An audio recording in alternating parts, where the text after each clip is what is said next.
morning. You're listening to Insurance Matchmaking, your path to health, life, and Medicare coverage with Matt Libby Insurance. And now, sharing his knowledge, here's your host, Matt Libby.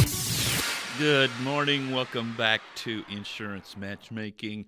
I actually got some big news today for Matt Libby Insurance. Won't affect the radio show because the radio show is still where it's at, but we're actually moving our office. With the growth, you've heard me have Brianna and Kalia on the show here with the growing of the office. We've just kind of outgrown the space we have, so started kind of looking for some bigger space. There was the opportunity of maybe splitting into different sections in the building we were at, but we wanted to be a little bit more connected in one spot, so we chose a location. Actually kind of worked out. The timing was rather strange.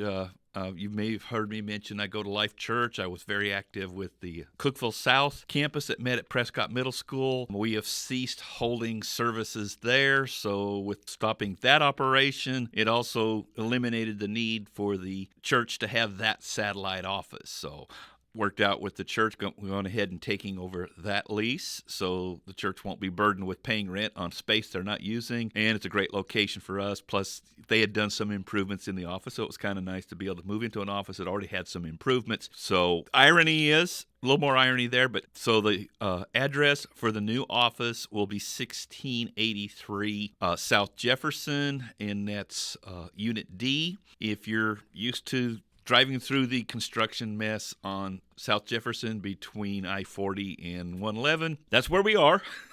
Hopefully, I'm hoping the worst of the construction delays and such are over, but it's going to be a really handy location. We're in the strip that has the Domino's, and so the irony there is a lot of times we would give directions to people to how to find us in the Larry Brown Electronics building. Was if you're coming up Willow, when you see the Domino sign, you need to go ahead and have your left turn signal on and get ready to pull in to the office.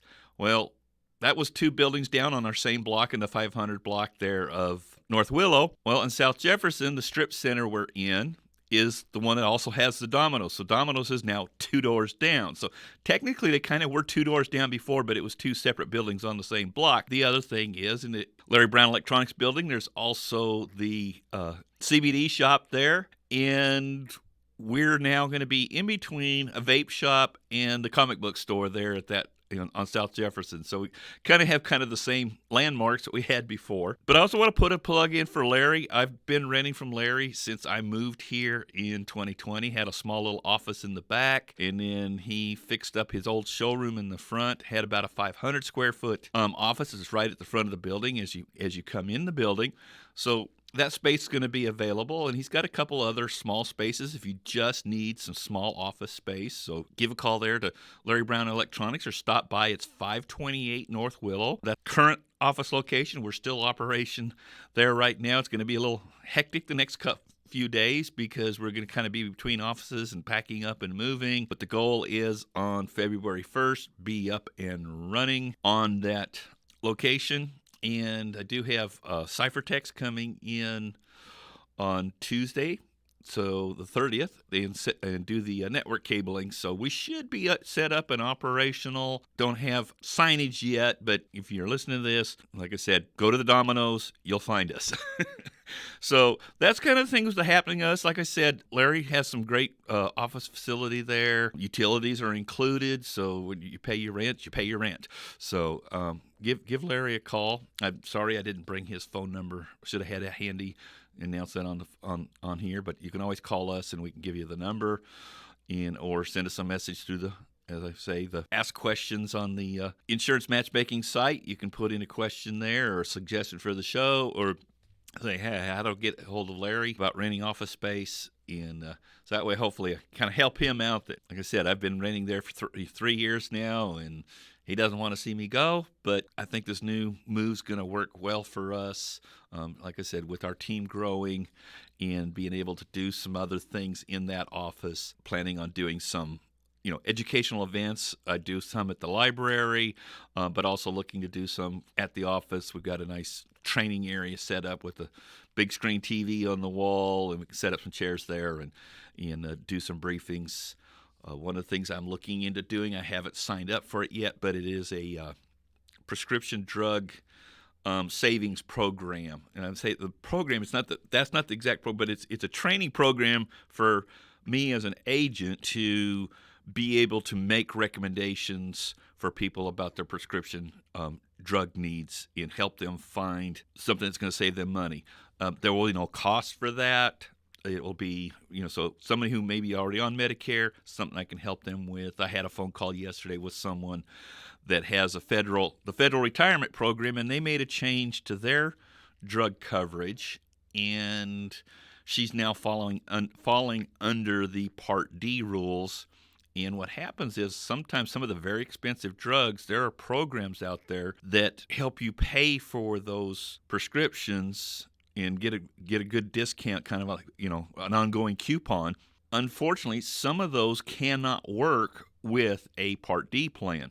And she had Xarelto, one of the very expensive drugs, like I talk about. We talk about that coverage gap, also infamously known as the donut hole. If you see your prescription advertised on TV, expect to hit the donut hole if you have a Part D plan. Now, not everybody that's retired has Part D. If you're basically not in the Medicare system or not using Medicare system for your prescription drugs, like myself, I have TRICARE. TRICARE uses Express Scripts for our prescription coverage, so I do not have a Part D plan. So some of the ramifications that people encounter because they have a Part D, I don't have to deal with. The other thing is if you have what we call Medicare Advantage, we also call those MAPDs, which stands for Medicare Advantage Prescription Drug. That includes the Part D. Or if you're on Medicare, you have maybe a Medicare supplement like a Plan G or Plan F, maybe even a Plan N now. That's kind of what I've been encouraging people to do. You need a drug plan. It's not mandatory for you to get the drug plan, but if you need prescription drug coverage, you have to get that Part D. There's not another way to have prescription drug coverage other than maybe using discount plans and paying out of your own pocket and not having any insurance to help you buffer those expenses. But then again, some retiree plans do have drug coverage, and the federal plan does have, but they instituted a new program for that for folks, but it's falling under the Part D system. So it may be a great savings for some, and then maybe not for others. And generally, where it's not going to be a savings for others are those that have those assistance programs for their high-cost prescriptions. Now, some of those savings can be income-based. So, just for everybody, there is if you're below a certain income, Social Security will supplement your Part D coverage. We call that Extra Help, or LIS, which stands for Low Income Subsidy.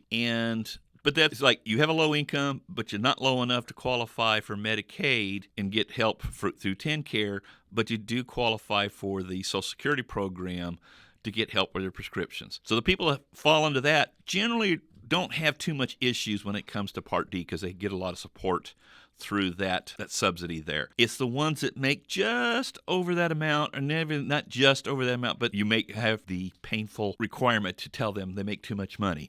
And of course we always chuckle when we say that because we obviously know most people, if you're looking for help paying for things, you don't make too much money, but for certain government programs, you're above that cutoff. So in that instance, you do make too much money to get the help, but you don't make so much money that it's easy to pay for your prescriptions.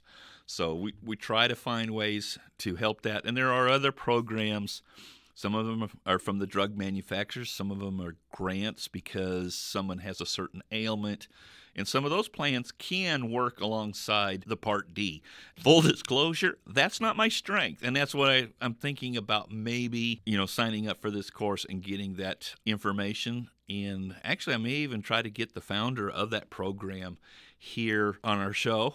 I probably may have to do it by phone, even though she is here in Tennessee. She's a former pharmacist who has became a Medicare agent and realized that there was a big hole in the service that we're able to provide our fellow agents. So I might get Norma Johnson on the show here and see if we can't get her to talk about how she got started in developing this program. Because one of the reasons I say she doesn't have time, I watched a YouTube the other day where she was interviewed by another agent, and she's really busy setting up a new database. It's just so much, and because it's constantly changing. You maybe remember me mentioning on the show here, with the Inflation Reduction Act that they're making changes to that infamous donut hole. And the good news this year is you would go through that gap, but you go into what they call the catastrophic phase. Well, in previous years, you were still going to pay 5% of the cost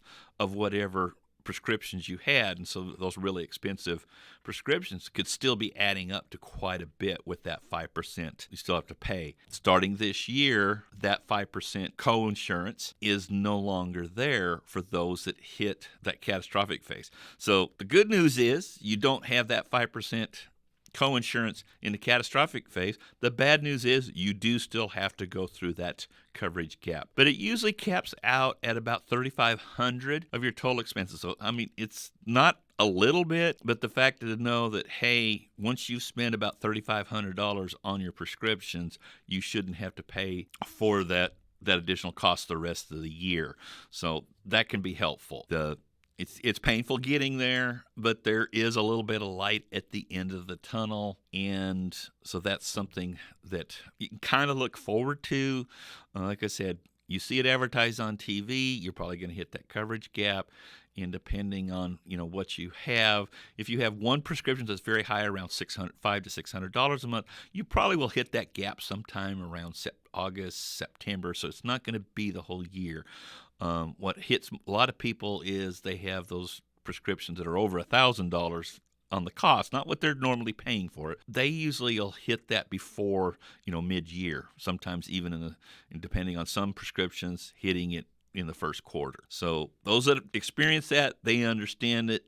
The ones that don't are you're covered by your group plan, and it actually has affected some people's decisions on whether they are going to go ahead and retire or not, because their group plan is covering their prescriptions fairly well. The downside is some people, their ACA plan is covering, or they hit that max out of pocket very shortly. Maybe they have what we call the cost sharing reduction, and they hit that max out of pocket, and they're like, I don't want to go on Medicare. You don't have a choice. I'm sorry. If you're on an ACA plan when you're 65, you have to go on Medicare. The only exception to not getting your Medicare at 65 is you are still actively working and you have that coverage through your employer. So that is an option to not going on Medicare when you turn 65. But if you're on an ACA plan or you don't have any insurance, you need to go on Medicare at 65. So those are some of the things that we want to cover on that. And then we're going to take a short break here and get some commercials running for you, and then we'll be right back. Let nothing stand between you and the tree stand with this great offer on the fast, durable Kubota Sidekick. Featuring a gas-powered engine that delivers a top speed of 40 miles per hour, outstanding acceleration and handling with cargo, and a 2-year, 1,000-hour warranty.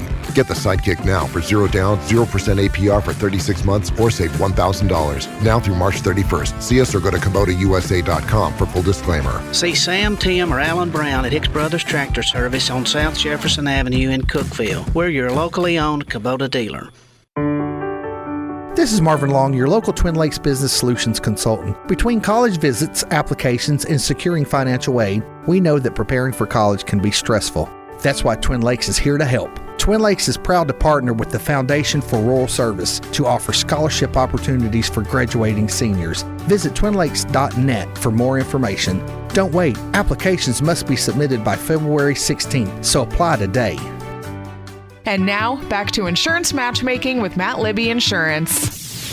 All right, welcome back to Insurance Matchmaking. I realize I took advantage of the break there. I'd mentioned giving Larry Brown a call if you're looking for some office space. Want to kind of help him out, and maybe somebody else will move in where I was at. But, of course, the area code's 931, but the office number there, 526-1412. That's, again, 526-1412 is the office number for Larry Brown Electronics. You can leave them a message if they don't answer the phone, and I'll just kind of pitch them now. They do promise a 4-hour response rate to service their clients, so they do check their voicemail routinely, even if they're not in the office. So if you're looking for office space, give Larry a call. So we just finally had the final deadline for the ACA Marketplace, which happened on actually January 16th. We got an extra day since Martin Luther King Day fell on that 15th. They gave us one more day to the 16th to be able to get people in for a February 1st effective date. If you recently moved into the area or just changed jobs and have lost your coverage within the past 2 months, you actually still have a little bit of time. We can actually get you in before February 1st and have that effective date. When you do special enrollment for lost coverage, it can take effect the first of the following month. So when this original air date of this program, you still have time to get an ACA plan in place. Give us a call at our office. Myself, Bree, Kalia, any one of us can help you get enrolled for 2024. And you just missed out on maybe having insurance this month, but you can still have insurance the rest of the month. The other thing on that I run into a lot of times is there are other special election periods. We call them SEPs. So that's one of our acronyms in the insurance business, in the health field. A lot of times I get used to speaking in acronyms. I'm 20 years in the Army. I'm used to speaking in acronyms. So it's real easy to get caught up in that jargon and realize, people don't know what I'm talking about because I'm using it's just, that's a word to us. We use it every day. But one of the things that they changed here a couple of years ago was the way they figure the tax credit. Let's start there. And I know I've probably said this before, but it does affect people that, especially if you changed jobs, lost your job, had your hours reduced, those changes can affect your income and where you could qualify for that tax subsidy, whether you are in favor of the plans or not. I know we're on a conservative radio station, so there's a lot of people who are anti-ACA, aka Obamacare. That's not the insurance. The insurance is provided by the companies, as we have in this area I've mentioned before. Blue Cross Blue Shield of Tennessee, and then in the last couple of years we've added United Healthcare. This actually new this year, and then last year Ambetter expanded into our area. A couple of years back we had Bright Health. We don't want to talk about Bright Health. Ambetter, though not as good as Blue Cross when it comes to networks and such, because there's some doctors who don't take it, so it's not as widely accepted, but it is better than Bright Health was. That's my main thing there. But the way you get that tax credit is it's where the poverty line hits, because anybody below, by federal standards, below that 100% of poverty would be eligible for Medicaid, which in our instance, that is TennCare. Medicaid is a federal program, but it's managed by the state. So different states will name TennCare, they will name Medicaid something different. California's is kind of confusing because when you say it, it doesn't seem confusing. It's Medi-Cal. It's Medi, MEDI-CAL. Sounds great, but when people write it out or type it out, it spells medical. So it gets a little confusing. The other one, Michigan, they call theirs bridges because you have the big bridge goes over from the lower peninsula, the Mackinac Bridge, to the upper peninsula. So that's pretty famous, and so that's the connection that they use. So the states will rename Medicaid something other than what the federal name is. Medicaid. People mix that up. They say, I'm turning 65, I'm going to start my Medicaid. No, you don't start Medicaid just because you turn 65.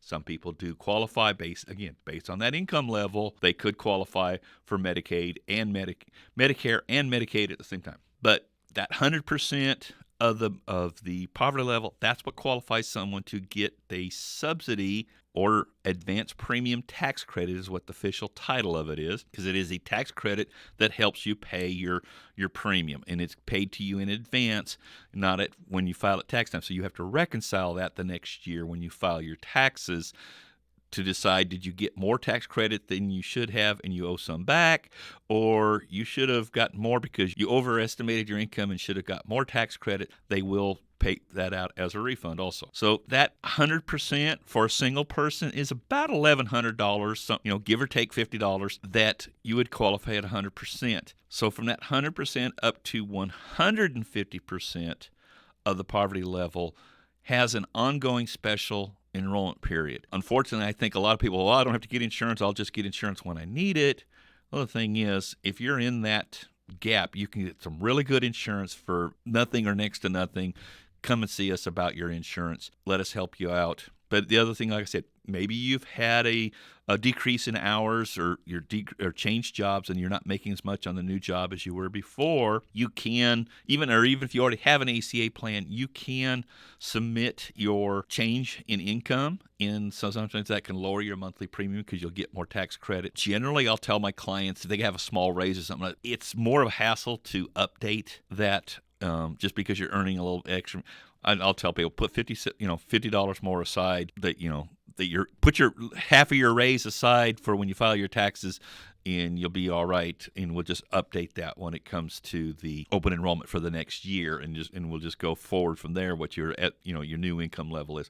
But if your income's dropped, obviously if your income's dropped, it's hard paying what you're already paying. Then it makes sense to go ahead and update your income. But if you're getting another 20 cents an hour because of a small raise, or you're pulling in some, 6 to 8 hours of overtime that you weren't getting when you did the estimate. We all know how sometimes you go through a spurt, you got a month and a half, you're putting in a lot of overtime, and then the rest of the year they drop you back to just doing your normal 40 hours. I don't think that justifies, because then you turn around, you got to redo your income calculation again. And I think it's easier just to wait to open enrollment, change it at open enrollment, and then just figure you may owe some at tax time, because it's usually not that much. It actually takes, if you're in that middle, kind of the middle income range of that, it takes quite a bit to move the needle of how much more you're going to pay in premium because you reduced your tax credits. So a slight raise is really not you can do it. They ask you to do it, but it really can wait. If you have an ACA plan, but like I said, drop in income, change in jobs, reduction, check with us. We may be able to get you insurance because you've lost coverage. That's a special enrollment. You can get it anytime during the year. The other thing is we do work with things that are alternatives to the ACA. Generally, those plans are going to be underwritten. You do have, pre-existing conditions can affect the plan. What could have some limitations, or just be flat out turned down. Everybody's, well, wait a minute. I thought that the law changed where there couldn't be any more pre-existing conditions. That's what the ACA plan is. The ACA cannot turn you down. Any plan that's through the ACA or what they call a qualified health plan cannot turn down for pre-existing conditions. They have to cover it. That's the same thing with an employer plan. They have to cover everybody.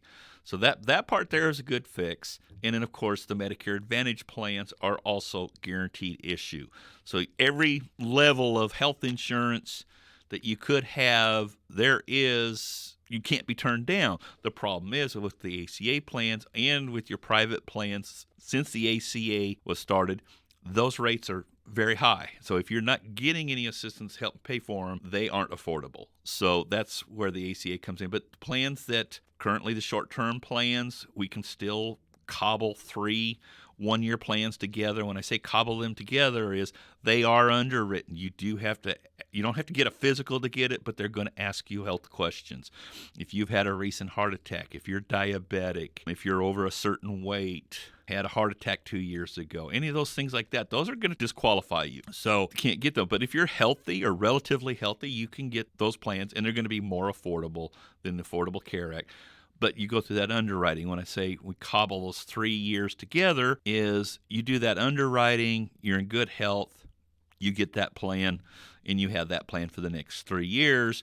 You can renew it each year, and you don't go through the health underwriting at the second and third year. After 3 years are up, you're going to have to go through the health screening again. And that actually happened to a client of mine. I had their whole family on one of those kind of plans.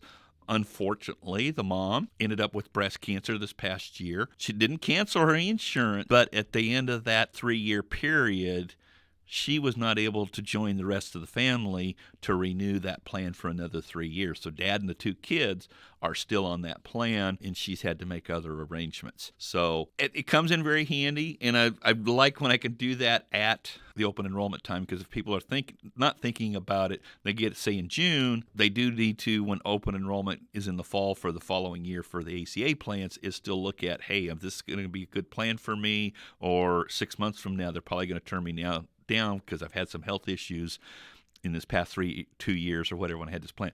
They probably should move to an ACA plan at that time. So again, those are things to call our office and ask us about. Those are the things we can answer and say, yes, it makes sense. Kalia mentioned she saw somebody commented on Facebook the other day that they were thinking about retiring, but then they weren't going to be able to afford it for health insurance. She's like, hey, give me a call. We still might be able to do it. Because when you retire, your income goes down. Or you're going to go self-employed, you may be qualifying for that advanced tax credit, and it is affordable to leave that employer either to retire or to start on your own in your own business. Because generally, if you've started a business, those first couple of years, you're not making more money than you were at your job, generally, because you have startup costs, you have business expenses that you're going to write off in your taxes. So your net income is not what it was when you just went to work and got paid every week. And so even though you've cut out that middleman, where you're doing that AC service or that plumbing service, that you're charging less than what your employer was charging for it, but you're not raking in all of that fee because you've had to pay for your equipment. Maybe you had to buy a vehicle, you had tools, maybe you hired an employee, you have those other expenses. So you may qualify for an ACA plan based on your net income. So give us a call and we will see if you can qualify there. So coming up on the end of our time, hopefully I do have a guest scheduled for the next couple of weeks. I'll have guests. So until then, Insurance Matchmaking, and we'll see you on the radio.